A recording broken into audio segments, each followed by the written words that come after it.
Good morning. Good morning, ma'am.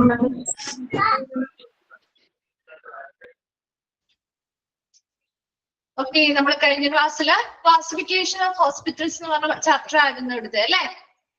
എവിടെ വരെ എടുത്ത് നിർത്തിയത് ഓർക്കുന്നുണ്ടാവും? ലെവൽസ് ഓഫ് കെയറും ക്ലിനിക്കൽ സ്പെഷ്യാലിറ്റി കംപ്ലീറ്റ് ആയില്ലേ? ഓണർഷിപ്പ് വരെയല്ലേ എടുത്തത് കഴിഞ്ഞ ക്ലാസ്സില്? അത് കംപ്ലീറ്റ് ആയില്ലായിരുന്നോ? കംപ്ലീറ്റ് ആയില്ലേ ഓണർഷിപ്പ്? വായിച്ചു നോക്കിയിരുന്നോ? ക്ലിയർ ആണോ? ഡൗട്ട്സ് എന്തെങ്കിലും ഉണ്ടോ?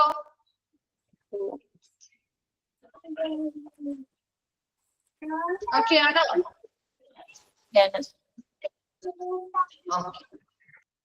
ഓക്കെ, അപ്പൊ നെക്സ്റ്റ് നമ്മൾ സിസ്റ്റം ഓഫ് മെഡിസിൻ തുടങ്ങിയാണ് കേട്ടോ സ്റ്റാർട്ട് ചെയ്യുന്നത്.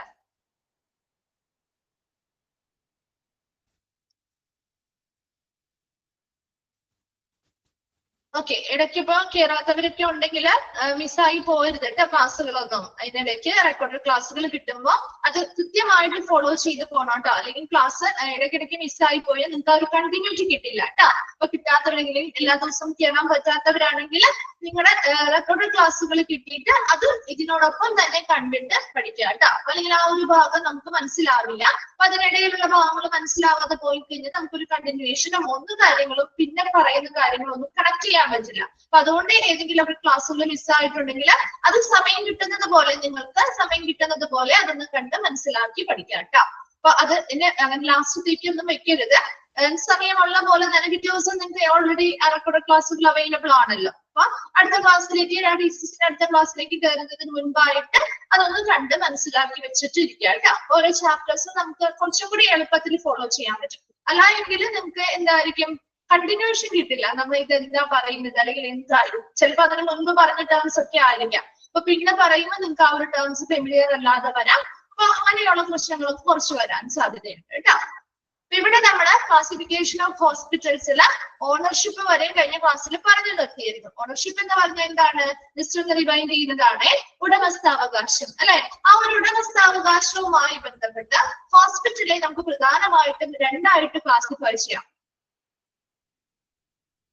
നോട്ടോ ഒന്നുകൂടി സ്ക്രോൾ ചെയ്ത് കാണിക്കണോ?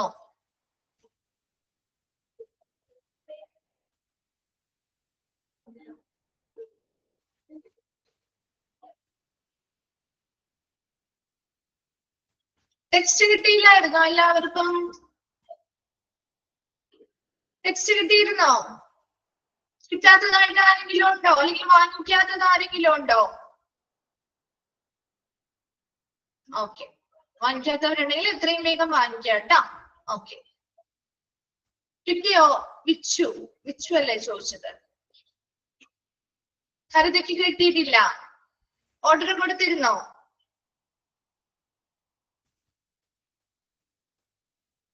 ഓർഡർ കൊടുത്തിരുന്നോ ഹരിത?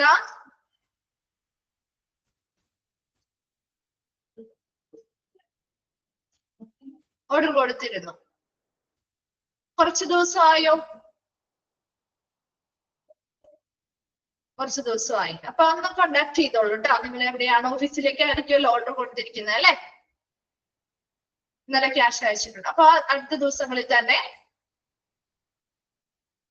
ഓക്കെ, അടുത്ത ദിവസം തന്നെ കിട്ടുമായിരിക്കും കേട്ടോ. അത് ഓരോരുത്തരുടെയും ഡിസ്റ്റൻസ് അനുസരിച്ച് 1-2 ദിവസം വ്യത്യാസം വരുന്നേ ഉള്ളൂ. ഓർഡർ കൊടുത്തിട്ടുണ്ടെങ്കിൽ അടുത്ത ദിവസം കിട്ടും കേട്ടോ. ഒത്തിരി വൈകുകയാണെന്നുണ്ടെങ്കിൽ നിങ്ങൾ ഒന്നുകൂടി കോണ്ടാക്ട് ചെയ്യാം കേട്ടോ. ആ നമ്പറിൽ ഒന്നുകൂടി കോണ്ടാക്ട് ചെയ്ത് അന്വേഷിക്കാം കേട്ടോ. ഓക്കെ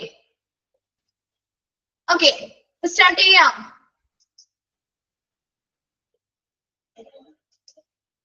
ശരി, ഓക്കെ. നമ്മൾ ഓണർഷിപ്പ് ആണ് പറഞ്ഞത്. കഴിഞ്ഞ ക്ലാസ്സിൽ ഓണർഷിപ്പ് പറഞ്ഞാണ് നിർത്തിയത്. ഓണർഷിപ്പ് എന്ന് പറഞ്ഞാൽ ഉടമസ്ഥാവകാശം. അപ്പൊ ഒരു ഹോസ്പിറ്റലിന്റെ ഉടമസ്ഥാവകാശം അല്ലെങ്കിൽ ഓണർഷിപ്പുമായി ബന്ധപ്പെട്ട് നമുക്ക് ഹോസ്പിറ്റലിനെ രണ്ടായിട്ട് ക്ലാസിഫൈ ചെയ്യാം. അതിൽ ഫസ്റ്റ് വൺ ആണ് പബ്ലിക് ഹോസ്പിറ്റൽ, പൊതു ആശുപത്രികൾ. അതായത് എന്തായിരിക്കും? ഗവൺമെന്റ് ഓൺഡ് ആയിട്ടുള്ള അല്ലെങ്കിൽ ഗവൺമെന്റിന്റെ ഉടമസ്ഥാവകാശത്തിലുള്ള ഹോസ്പിറ്റലുകളെയാണ് പബ്ലിക് ഹോസ്പിറ്റൽ എന്ന് പറയുന്നത്. പ്രൈവറ്റ് ഹോസ്പിറ്റലുകൾ എങ്ങനെയാണ് നമുക്കറിയാം അല്ലെ? Hospital owned by a private individual or organisation. ഒരു പ്രൈവറ്റ് ആയിട്ടുള്ള ഇൻഡിവിജ്വൽ, ഒരു വ്യക്തിയുടെയോ അല്ലെങ്കിൽ ഒരു ഓർഗനൈസേഷന്റെയോ കീഴിൽ അല്ലെങ്കിൽ ഉടമസ്ഥാവകാശത്തിലുള്ള ഹോസ്പിറ്റലുകളെയാണ് പ്രൈവറ്റ് ഹോസ്പിറ്റൽ എന്ന് പറയുന്നത്. ഇത് നമുക്ക് അറിയാവുന്ന കാര്യങ്ങൾ തന്നെയാണ് അല്ലെ? ഇനി പബ്ലിക് ഹോസ്പിറ്റൽ ഒരു 4 ടൈപ്പ് നമ്മൾ പറഞ്ഞിരുന്നു. അതിൽ ഒന്നാമത്തേതാണ് സെൻട്രൽ ഗവൺമെന്റ് ഹോസ്പിറ്റലുകൾ. ഇതിന്റെ 2 എക്സാമ്പിളുകളും പറഞ്ഞിരുന്നു. AIMS അല്ലെ, എയിംസും അതുപോലെ തന്നെ PGIസും. ഇപ്പൊ 2 എണ്ണവും അതിന്റെ എക്സാമ്പിൾ ആയിട്ട് പഠിച്ചു വെക്കുക. അത് സെൻട്രൽ ഗവൺമെന്റ് ഉടമസ്ഥാവകാശം ഏറ്റെടുത്ത് നടത്തുന്ന ഹോസ്പിറ്റലിനെയാണ് സെൻട്രൽ ഗവൺമെന്റ് ഹോസ്പിറ്റൽ എന്ന് പറയുന്നത്.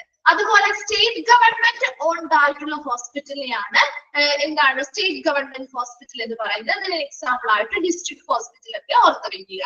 മൂന്നാമത് മുനിസിപ്പൽ ഹോസ്പിറ്റൽ എന്ന് പറഞ്ഞാൽ നമ്മുടെ ഡിസ്ട്രിക്ട് അഡ്മിനിസ്ട്രേഷൻ അല്ലെങ്കിൽ ജില്ലാ ഭരണകൂടം ഓൺ ചെയ്ത് അല്ലെങ്കിൽ മാനേജ് ചെയ്ത് നടത്തുന്ന ഹോസ്പിറ്റലിനെയാണ് മുനിസിപ്പൽ ഹോസ്പിറ്റൽ എന്ന് പറയുന്നത്.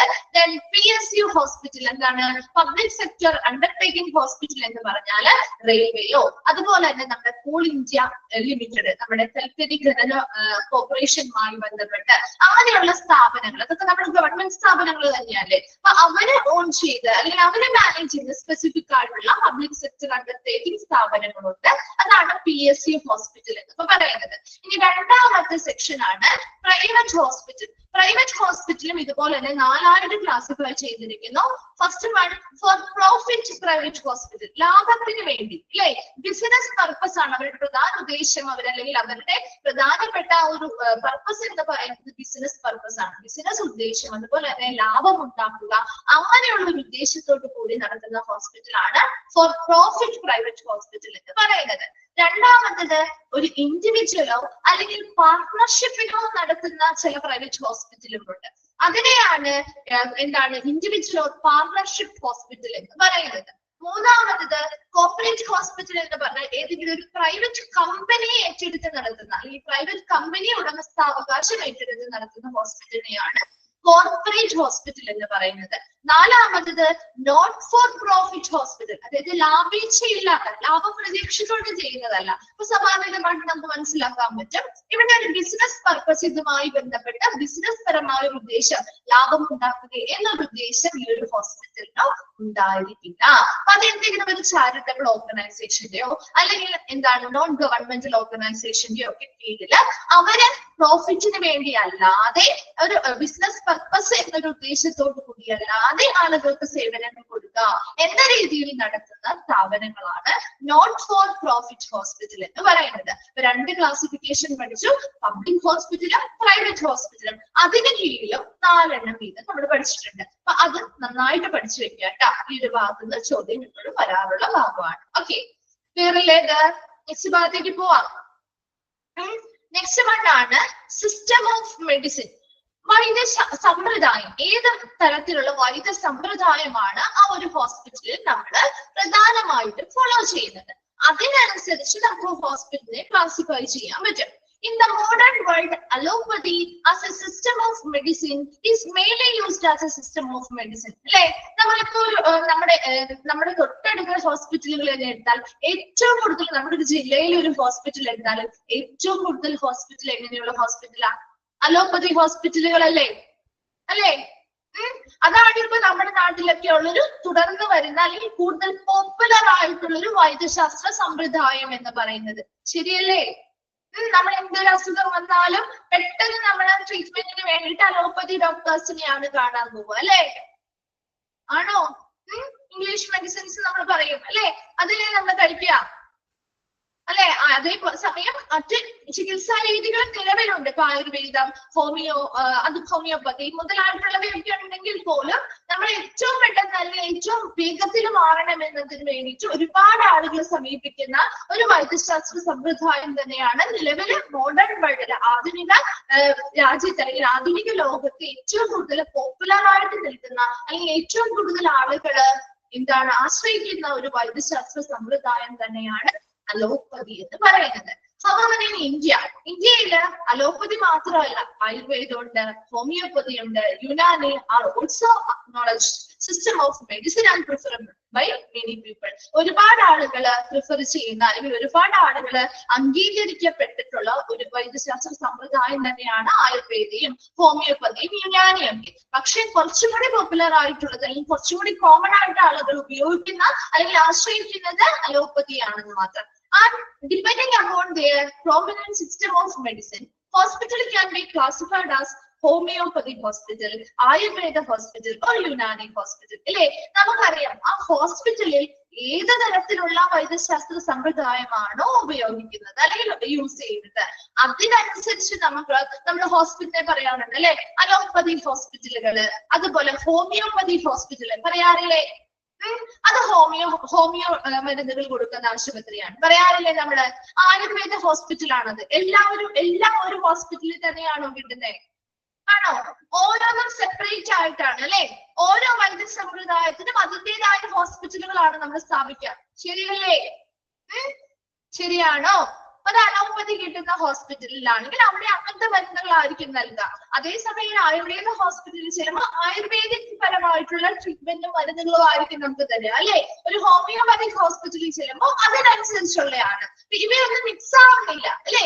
അത് ഓരോ സമ്പ്രദായം അതിൻ്റെതായ രീതിയിൽ ഓരോ ഹോസ്പിറ്റലായി പ്രവർത്തിക്കുന്നു അല്ലെ. ഹോസ്പിറ്റൽ ആയിക്കോട്ടെ, ക്ലിനിക് ആയിക്കോട്ടെ. അപ്പൊ നമുക്ക് അങ്ങനെ ക്ലാസിഫൈ ചെയ്യാം ഹോസ്പിറ്റലിനെ. ഏത് തരത്തിലുള്ള സിസ്റ്റം ഓഫ് മെഡിസിൻ ആണോ അവർ യൂസ് ചെയ്യുന്നത് അതിനനുസരിച്ച് നമുക്ക് ഹോസ്പിറ്റലിനെ അലോപ്പതിക് ഹോസ്പിറ്റൽ എന്ന് പറയാം, ഹോമിയോപ്പതിക് ഹോസ്പിറ്റൽ എന്ന് പറയാം, അതുപോലെ ആയുർവേദ ഹോസ്പിറ്റൽ എന്ന് പറയാം, യുനാനി ഹോസ്പിറ്റൽ എന്ന് പറയാം. അങ്ങനെ ഓരോന്നായിട്ട് നമുക്ക് ക്ലാസിഫൈ ചെയ്യാൻ പറ്റും. Even though such hospital are few in numbers. നമുക്കറിയാം ഒരു അലോപ്പതി ഹോസ്പിറ്റലിനെ അപേക്ഷിച്ച് നോക്കുമ്പോൾ ആയുർവേദ ഹോസ്പിറ്റൽ ആയിക്കോട്ടെ, ഹോമിയോപ്പതി ഹോസ്പിറ്റൽ ആയിക്കോട്ടെ, യുനാനി ഹോസ്പിറ്റൽ ആയിക്കോട്ടെ, ഇവയുടെയൊക്കെ നമ്പർ എന്ന് പറയുന്നത് കുറവായിരിക്കും അല്ലേ. ഒരു അലോപ്പതി ഹോസ്പിറ്റലുകളല്ലേ ഏറ്റവും കൂടുതൽ നമ്മുടെ നാട്ടില് അല്ലെ. മറ്റുള്ളവരെ അപേക്ഷിച്ച് നോക്കുമ്പോൾ അതിലാണ് കൂടുതൽ നമ്പേഴ്സ് ഉള്ളത്. മറ്റുള്ളത് അത്രയധികം നമ്പേഴ്സ് കാണാറില്ല അല്ലെ. Even there is an increasing interest of people in availing treatment of these systems of medicine. എന്നാൽ ഇപ്പോ നമ്മുടെ നാടുകളിൽ നമ്മുടെ നാട്ടിലൊക്കെ ഈ പറയുന്ന ചികിത്സാ സമ്പ്രദായത്തെ കുറിച്ച് അല്ലെങ്കിൽ ചികിത്സ ലഭിക്കുന്നതുമായി ബന്ധപ്പെട്ട് ആളുകളുടെ താല്പര്യം എന്ത് ചെയ്യുന്നുണ്ട്, വർദ്ധിച്ചു വരികയാണ് ചെയ്യുന്നത്. അപ്പൊ ഇപ്പൊ കുറെ പേരൊക്കെ ആയുർവേദത്തിലേക്കും ഹോമിയോയിലേക്കും തിരിച്ചു പോകുന്നുണ്ട് അല്ലെ. കുറെ ഇംഗ്ലീഷ് മരുന്നുകൾ അല്ലെങ്കിൽ നമ്മുടെ അലോപ്പതി മരുന്നുകളുമായി ബന്ധപ്പെട്ടുള്ള കഴിച്ച് നമുക്ക് പെട്ടെന്ന് എഫക്റ്റീവ് ആണെങ്കിൽ പോലും കുറേയധികം സൈഡ് എഫക്ട്സും കാര്യങ്ങളും ഒക്കെ നമുക്ക് ബാധിക്കുന്നുള്ളത് കൊണ്ട് തന്നെ അതിന്റെയൊക്കെ കുറെ കാര്യങ്ങൾ മനസ്സിലാക്കി തുടങ്ങിയതോടുകൂടി പിന്നെയും ആളുകൾ ആയുർവേദത്തെയും അതുപോലെ ഹോമിയോപ്പതിയെയൊക്കെ ഡിപ്പെൻഡ് ചെയ്യാൻ പോകുന്നുണ്ട് അല്ലെ. അപ്പൊ ഇപ്പൊ നിലവിൽ അതുമായി ബന്ധപ്പെട്ട അവൈലബിലിറ്റി അല്ലെങ്കിൽ ലഭ്യതയെ കുറിച്ച് ആളുകളുടെ താല്പര്യം വർദ്ധിച്ചു വരികയാണെങ്കിൽ പോലും മറ്റു ഹോസ്പിറ്റലിനെ അപേക്ഷിച്ച് ഏറ്റവും കൂടുതൽ നമ്പർ ഏതിന് തന്നെയാണുള്ളത് ഹോസ്പിറ്റലിന്റെ എണ്ണം അലോപ്പതി ഹോസ്പിറ്റലുകൾ. അതാണ് കോമൺ ആയിട്ട് ഇപ്പൊ നമ്മൾ എല്ലാ ഹോസ്പിറ്റലും മിക്ക ഹോസ്പിറ്റലിലും ആളുകൾ ആശ്രയിക്കുന്ന ഒരു സിസ്റ്റം ഓഫ് മെഡിസിൻ അല്ലെങ്കിൽ ഒരു വൈദ്യശാസ്ത്ര സമ്പ്രദായം എന്ന് പറയുന്നത് അലോപ്പതിയാണ്. അപ്പൊ ഏത് തരത്തിലുള്ള ഹോസ്പിറ്റൽ ഏത് തരത്തിലുള്ള വൈദ്യശാസ്ത്ര സമ്പ്രദായം ഈ സിസ്റ്റം ഓഫ് മെഡിസിൻ ആണോ അവർ യൂസ് ചെയ്യുന്നത് അതിനനുസരിച്ച് ഹോസ്പിറ്റലിനെ നമുക്ക് ഡിഫറെന്റ് ആയിട്ട് ക്ലാസിഫൈ ചെയ്യാൻ പറ്റും. അലോപ്പതി ഹോസ്പിറ്റൽ എന്ന്, ഹോമിയോപ്പതി ഹോസ്പിറ്റൽ എന്ന്, ആയുർവേദിക് ഹോസ്പിറ്റൽ എന്ന്, അങ്ങനെ ഓരോന്നായിട്ട് നമുക്ക് എന്ത് ചെയ്യാൻ പറ്റും, ക്ലാസിഫൈ ചെയ്തെടുക്കാനായിട്ട് സാധിക്കും. വേഗം ഒന്ന് വായിച്ചു നോക്കി സിസ്റ്റം ഓഫ് മെഡിസിൻ.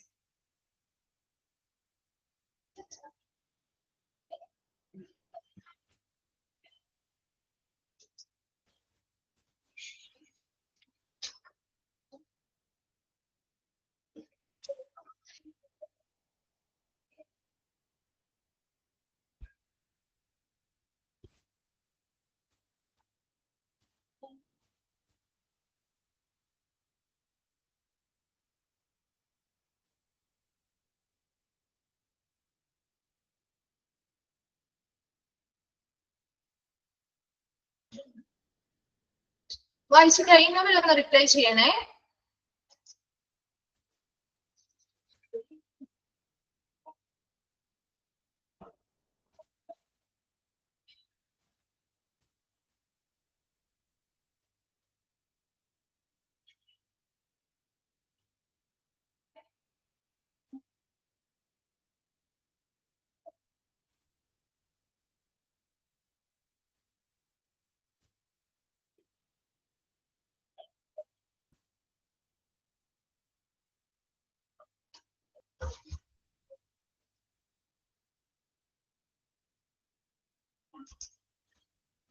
ഓക്കെ, അപ്പൊ നമ്മള് നെക്സ്റ്റിലേക്ക് പോവാണ് കേട്ടോ. നെക്സ്റ്റ് വൺ ആണ്, സിക്സ്ത് വൺ ആണ്, ലാസ്റ്റ് വണ്ണും കൂടിയാണ് കേട്ടോ. ലെങ്ത് ഓഫ് സ്റ്റേ, എത്ര ദിവസമാണ് നമ്മൾ ആ ഹോസ്പിറ്റലിൽ താമസിക്കുന്നത്, അതിനനുസരിച്ച് ഹോസ്പിറ്റലിനെ നമുക്ക് എന്ത് ചെയ്യാം, ക്ലാസിഫിക്കേഷൻ ചെയ്യാൻ പറ്റും. On the basis of length of stay generally needed for a patient in a hospital can be classified as long stay hospital or short stay hospital.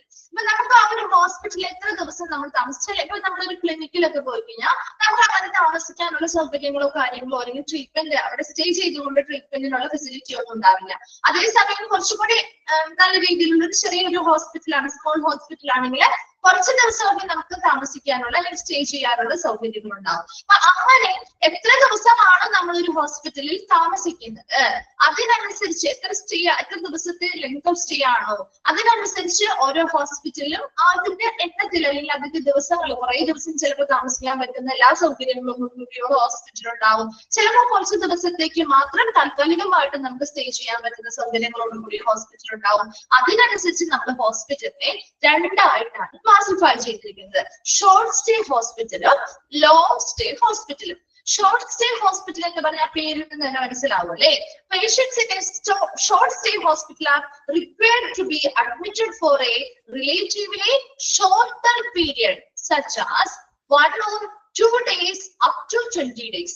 അതായത് 1-2 ദിവസം, അതല്ലെങ്കിൽ മാക്സിമം എത്ര ദിവസം വരെയാ, 20 ദിവസം വരെ നമുക്ക് താമസിക്കാൻ പറ്റുന്ന അതിനനുസരിച്ചുള്ള ഫെസിലിറ്റികൾ കൊടുക്കുന്ന ഹോസ്പിറ്റലിനെയാണ് ഷോർട്ട് സ്റ്റേ ഹോസ്പിറ്റൽ എന്ന് പറയുന്നത്. ചോദിക്കാറുണ്ട് ഷോർട്ട് സ്റ്റേ ഹോസ്പിറ്റൽ, അതായത് 1 or 2 days up to 20 days, എത്ര ദിവസം വരെയാണ് മാക്സിമം, 20 days വരെ നമുക്ക് താമസിക്കാൻ അല്ലെങ്കിൽ സ്റ്റേ ചെയ്ത് ട്രീറ്റ്മെന്റുകൾ എടുക്കാൻ അല്ലെങ്കിൽ കെയർ എടുക്കാൻ വേണ്ടിയിട്ട് പറ്റുന്ന രീതിയിലുള്ള ഫെസിലിറ്റികൾ നൽകുന്ന ഹോസ്പിറ്റലിനെയാണ് ഷോർട്ട് സ്റ്റേ ഹോസ്പിറ്റൽ എന്ന് പറയുന്നത്.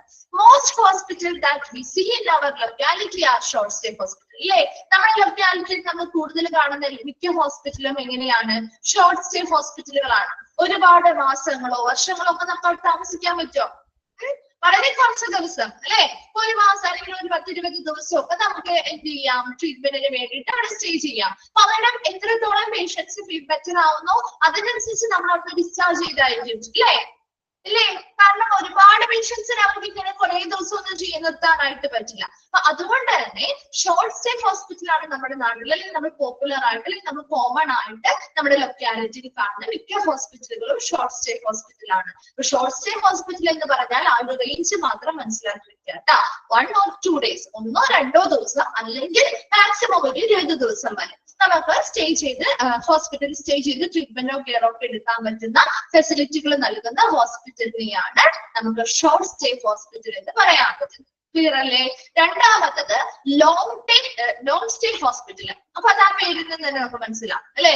This hospital offer care that generally requires its patients to stay for a long term such as months or years in a hospital. അപ്പൊ ഇതെങ്ങനെയാണ്, ഒരു മാസം വരെയോ അല്ലെങ്കിൽ ഒരു മാസത്തിൽ കൂടുതൽ ഒരു വർഷം വരെയോ അങ്ങനെ വർഷങ്ങളോ മാസങ്ങളോ ഒക്കെ നമുക്ക് എന്താണ് ഒരു ലോങ് ടേം ആയിട്ട് ഒരു ദീർഘകാല അടിസ്ഥാനത്തില് നമുക്ക് താമസിക്കാനുള്ള സൗകര്യങ്ങൾ നൽകുന്ന ഹോസ്പിറ്റലുകളെയാണ് എന്തെന്ന് പറയുന്നത്, ലോങ് സ്റ്റേ ഹോസ്പിറ്റൽ എന്ന് പറയുന്നത്. ഒരു മാസം ആയിക്കോട്ടെ, മാസങ്ങൾ ഒരുപാട്, ഒരു 5-6 മാസങ്ങളായിക്കോട്ടെ അല്ലെങ്കിൽ ഒരു വർഷം, എത്ര വർഷം ആയിക്കോട്ടെ, നമുക്ക് അത്രയും കാലത്ത് ലോങ് ടേം ആയിട്ട് നമുക്ക് സ്റ്റേ ചെയ്യാനും പേഷ്യൻസിന് സ്റ്റേ ചെയ്യാനും ട്രീറ്റ്മെന്റിന് കെയർ ഒക്കെ കൊടുക്കാനും പറ്റുന്ന രീതിയിലുള്ള ഫെസിലിറ്റികൾ നൽകുന്ന ഹോസ്പിറ്റലുകളെയാണ് ലോങ് സ്റ്റേ ഹോസ്പിറ്റൽ എന്ന് പറയുന്നത്.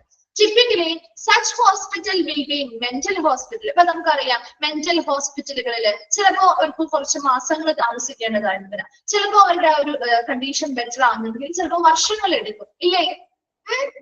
ഇല്ലേ, 1-2 ദിവസം കൊണ്ട് ചിലപ്പോ പെട്ടെന്ന് മാറ്റി കൊണ്ടുവരാൻ പറ്റുമോ, നമുക്ക് പറ്റുമോ, ഇല്ല അല്ലെ. അപ്പൊ അങ്ങനെയുള്ള ഹോസ്പിറ്റൽ, അതുപോലെ തന്നെ റീഹാബിലിറ്റേഷൻ സെന്റേഴ്സ്, പുനരുജ്ജീവന ഹോസ്പിറ്റൽ സ്ഥാപനങ്ങൾ. ഇപ്പോ എന്തെങ്കിലും ആക്സിഡന്റ് കാര്യങ്ങളോ വന്നതാവാം, അല്ലെങ്കിൽ നമ്മുടെ ഡി അഡിക്ഷൻ സെന്ററുകളാവാം. അപ്പൊ അതൊക്കെ കുറച്ച് ദിവസത്തേക്ക് നമുക്ക് പറയാൻ പറ്റില്ല. അവരുടെ കണ്ടീഷൻ എപ്പോ ബെറ്റർ ആവുന്നോ അതിന് അത്രയും ദിവസം ചിലപ്പോൾ അവർ അവിടെ താമസിക്കണം. ഇപ്പൊ 1 മാസം ആവും, 2 മാസം, 1 വർഷമാവാം, അല്ലേ?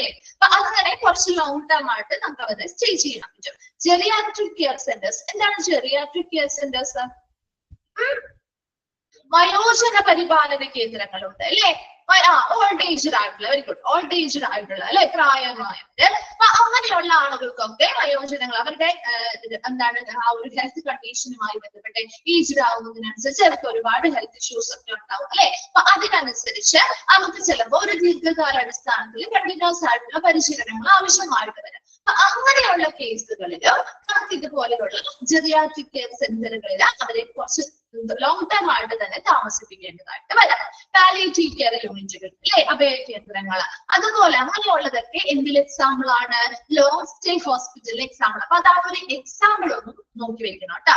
ഈ ഒരു എക്സാമ്പിൾ തന്നിട്ട് ചോദിക്കാം, ഇത് ലോങ് ടൈം ഹോസ്പിറ്റലിലാണോ അല്ലെങ്കിൽ ഷോർട്ട് സ്റ്റേ ഹോസ്പിറ്റലിലാണോ വരുന്നത് എന്ന് ചോദിച്ചാൽ ഏതാണ് കറക്റ്റ് ആയിട്ട് പറയാൻ പറ്റും. Okay, then due to long-term residential needs, these hospitals are built in such a manner that gives it a feel of a home-like environment rather than a hospital. ഇത് കുറെ ദിവസം നമുക്ക് ഈ ഒരു സ്ഥാപനത്തിൽ ഈ ഒരു ഹോസ്പിറ്റലിൽ താമസിക്കേണ്ടത് ദീർഘകാല അടിസ്ഥാനത്തിൽ നമുക്ക് താമസിക്കേണ്ടതായിട്ടുള്ളത് കൊണ്ട് തന്നെ നമുക്കൊരു റെസിഡൻഷ്യൽ നീഡാണ്. അതായത് നമുക്ക് ശരിക്കും കുറെ ദിവസം അവിടെ താമസിക്കണം, നമുക്കൊരു ആ ഒരു ആവശ്യകത ഉള്ളത് കൊണ്ട് തന്നെ ഈ ഹോസ്പിറ്റൽ എപ്പോഴും പണിയേണ്ടത് അല്ലെങ്കിൽ ബിൽഡ് ചെയ്യേണ്ടത് എങ്ങനെയാണ്, ഏത് രീതിയിലാണ് പണിയേണ്ടത്? ഒരു ഹോം ലൈഫ് എൻവയോൺമെന്റ്, അതായത് അവരുടെ വീടിന് സമാനമായിട്ടുള്ള ഒരു അന്തരീക്ഷം കൊടുക്കുന്ന രീതിയിലുള്ള ഒരു ഹോസ്പിറ്റൽ. അതൊരു ഹോസ്പിറ്റലിന്റെ അന്തരീക്ഷമല്ല, അവരുടെ വീടിന് സമാനമായിട്ടുള്ള ഒരു അറ്റ്മോസ്ഫിയർ അല്ലെങ്കിൽ ഒരു എൻവയോൺമെന്റ് കൊടുക്കുന്ന രീതിയിലായിരിക്കണം ഈ പറയുന്ന ഹോസ്പിറ്റലുകൾ പണിയാനായിട്ട്.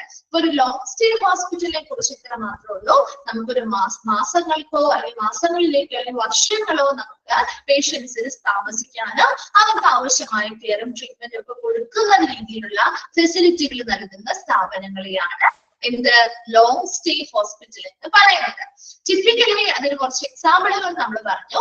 മെന്റൽ ഹോസ്പിറ്റൽ, റീഹാബിലിറ്റേഷൻ സെന്ററുകള്, ജെറിയാട്രിക് കെയർ സെന്ററുകള്, പാലിയേറ്റീവ് കെയർ യൂണിറ്റുകൾ മുതലായിട്ടുള്ളവയൊക്കെ ഇതിന് എക്സാമ്പിളുകളായിട്ട് നമുക്ക് പറയാവുന്നതാണ്. ഇപ്പോൾ ലോങ് ടേം ആയിട്ടുള്ള റെസിഡൻഷ്യൽ നീഡ്സ്, ദീർഘകാല താമസ സൗകര്യങ്ങള് അല്ലെങ്കിൽ ആവശ്യങ്ങൾ ഉള്ളത് കൊണ്ട് തന്നെ ഒരിക്കലും ഇതൊരു ഹോസ്പിറ്റൽ സെറ്റപ്പിലല്ല നമ്മൾ പണിയേണ്ടത്. മറിച്ച് എങ്ങനെയാ, അവരൊരു ഹോം ലൈഫ് എൻവയോൺമെന്റ്, അവരുടെ വീടിന് സമാനമായിട്ടുള്ള ഒരു വീടാണ്, അവരുടെ സ്വന്തം വീട് പോലെ അവർക്ക് തോന്നുന്ന രീതിയിലുള്ള അതിന് സമാനമായിട്ടുള്ള ഒരു എൻവയോൺമെന്റ് അല്ലെങ്കിൽ ഒരു അന്തരീക്ഷം കൊടുക്കുന്ന രീതിയിലായിരിക്കണം അത് പണിയേണ്ടത്. വേഗം ഒന്ന് വായിച്ചു നോക്കിയാൽ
ഓക്കെ, ക്ലിയർ ആണോ?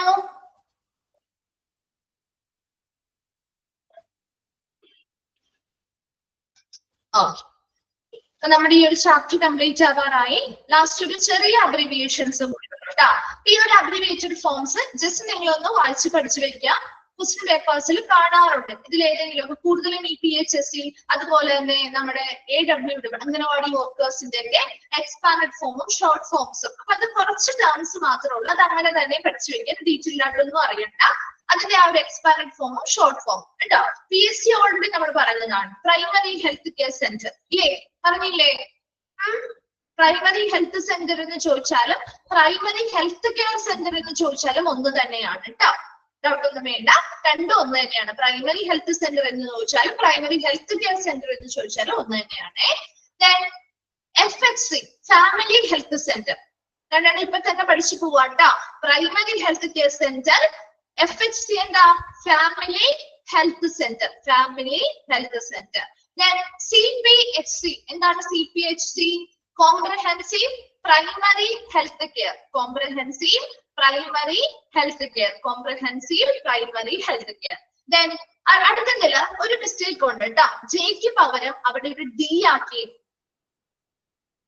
SWAAD, SWAAD,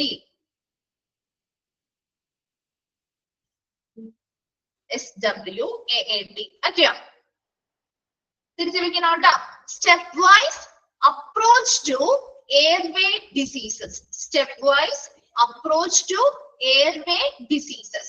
Then COPD, chronic obstructive pulmonary disease, chronic obstructive pulmonary disease. ഇത് ഓൾറെഡി നിങ്ങളെ ഡിപ്പാർട്ട്മെന്റ്സ് സ്റ്റാർട്ട് ചെയ്തോ? ഡിപ്പാർട്ട്മെന്റ്സിൽ പഠിച്ചോ? COPD പഠിച്ചോ? എന്താണ് ഡിഫറെന്റ് ഡിപ്പാർട്ട്മെന്റ്സ് ഒരു ചാപ്റ്റർ സ്റ്റാർട്ട് ചെയ്തോ? എന്താ ഒരു റിപ്ലൈ ഇല്ലാത്തേ? കേൾക്കത്തില്ലേ മിസ് പറയുന്നത്? സ്റ്റാർട്ട് ചെയ്തോ? സ്റ്റാർട്ട് ചെയ്തെന്നാണോ പറഞ്ഞേ? ഓക്കെ, അവിടെ പഠിച്ചോ COPD?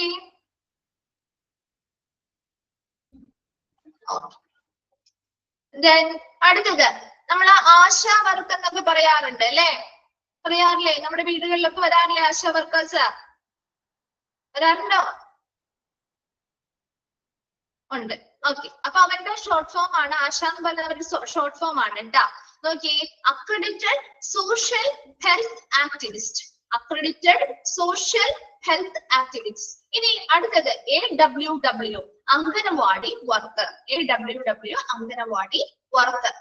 Next ward WHSNC, ward health sanitation and nutrition committee, ward health sanitation and nutrition committee. Okay, അങ്ങനെയാണെങ്കിൽ ലെഫ്റ്റ് ആയിക്കോളൂ കേട്ടോ, കുഴപ്പമില്ല കേട്ടോ. റെക്കോർഡ് ക്ലാസ് കണ്ടാ മതിയേ.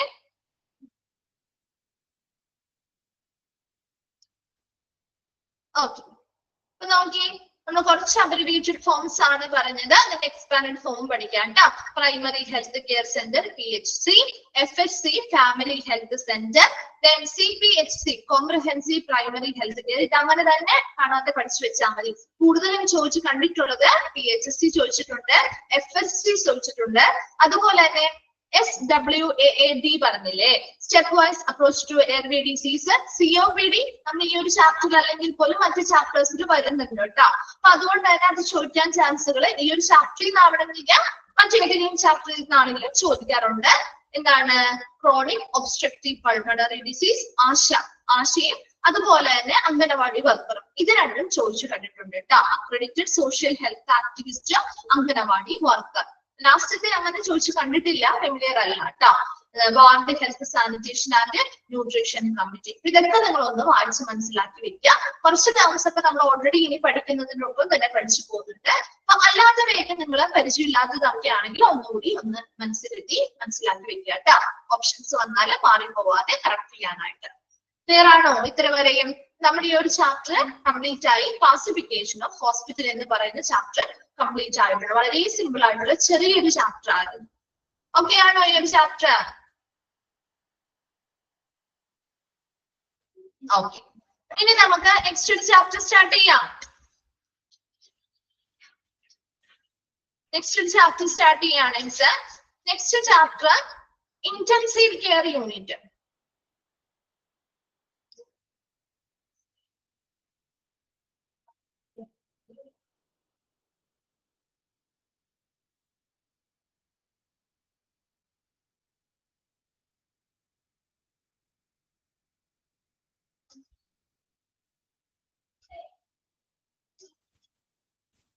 ഇന്റൻസീവ് കെയർ യൂണിറ്റ് കേട്ടോ. ചാപ്റ്റർ 11 ആണ് കേട്ടോ. 11th ചാപ്റ്റർ ആണ് ഇന്റൻസീവ് കെയർ യൂണിറ്റ് എന്ന് പറഞ്ഞാൽ എന്താണ്? എന്താണ് ഒരു ഇന്റൻസീവ് കെയർ യൂണിറ്റ്? നമ്മൾ കോമൺ ആയിട്ട് എന്താ അറിയപ്പെടുന്നത് അല്ലെങ്കിൽ വിളിക്കുന്നത് എന്താ ഈ ഒരു യൂണിറ്റിനെ? ഇന്റൻസീവ് കെയർ യൂണിറ്റ് എന്നാണ് പറയാറ്. ICU അല്ലെ? Very good. ICU എന്നാണ് നമ്മൾ പറയാറ് അല്ലെ? ഷോർട്ട് ആയിട്ട് നമ്മൾ പറയുന്നത്. ഇപ്പൊ എടുത്ത ചാപ്റ്ററിന്റെ നോട്ട്സോ?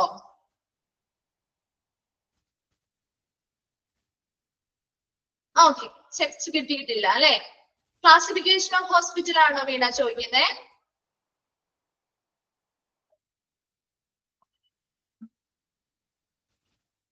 ഓക്കെ, ചെയ്യാം കേട്ടോ. ഒന്ന് മിസ്സിന് ഒന്ന് മെസ്സേജ് ചെയ്യണേ. ഒരു ഇപ്പൊ 12 കഴിഞ്ഞു അല്ലെ? ഒരു 20 ഒക്കെ കഴിയുമ്പോഴേക്കും ഒന്ന് മെസ്സേജ് ചെയ്താൽ മതി ട്ടാ. അപ്പൊ മിസ് ഒന്ന് കാണിച്ചു തരാം. ഓക്കെ, ഇപ്പൊ കിട്ടാത്തവരുണ്ടെങ്കിൽ നോട്ട്സ് ടെക്സ്റ്റ് കിട്ടാത്തവരുണ്ടെങ്കിൽ നോട്ട് ചെയ്തെടുക്കണമെങ്കിൽ അത് ചെയ്താൽ മതി ട്ടാ. അപ്പൊ ആ സമയത്ത് അപ്പൊ അല്ലെങ്കിൽ നിങ്ങൾക്ക് മോക്ക് ടെസ്റ്റ് ഒക്കെ ചെയ്യുമ്പോൾ അത് ബുദ്ധിമുട്ടാവും. ടെക്സ്റ്റ് കിട്ടിയിട്ടില്ലെങ്കിൽ നിങ്ങൾക്ക് പഠിക്കാനോ മോക്ക് ടെസ്റ്റ് ഒക്കെ അറ്റൻഡ് ചെയ്യാനോ ഒക്കെ ബുദ്ധിമുട്ടാവും കേട്ടോ. അപ്പൊ അതിനനുസരിച്ച് ഒന്ന് ചെയ്ത് നോക്കാം, വെക്കാം കേട്ടോ. ഓക്കെ, അപ്പൊ നമുക്ക് സ്റ്റാർട്ട് ചെയ്യാം. ഇന്റൻസീവ് കെയർ യൂണിറ്റ് അല്ലെങ്കിൽ നമ്മൾ കോമൺ ആയിട്ട് പറയുന്ന പേരാണ് ICU അല്ലെ? ICU എന്നാണ് നമ്മൾ കോമൺ ആയിട്ട് എപ്പോഴും നമ്മൾ പറയാറുള്ള ഒരു ടേം എന്ന് പറഞ്ഞ ICU ആണ്. ഇന്റൻസീവ് കെയർ യൂണിറ്റ് അല്ലെങ്കിൽ തീവ്ര പരിചരണ വിഭാഗം എന്നാണ് നമ്മൾ മലയാളത്തിൽ പറയുന്നത് അല്ലെ? തീവ്ര പരിചരണ വിഭാഗം. അപ്പൊ അതിന്റെ ആദ്യം തന്നെ ഒരു ഇൻട്രൊഡക്ഷൻ ഭാഗമാണ് കൊടുത്തിരിക്കുന്നത്. എന്താണ് ICU?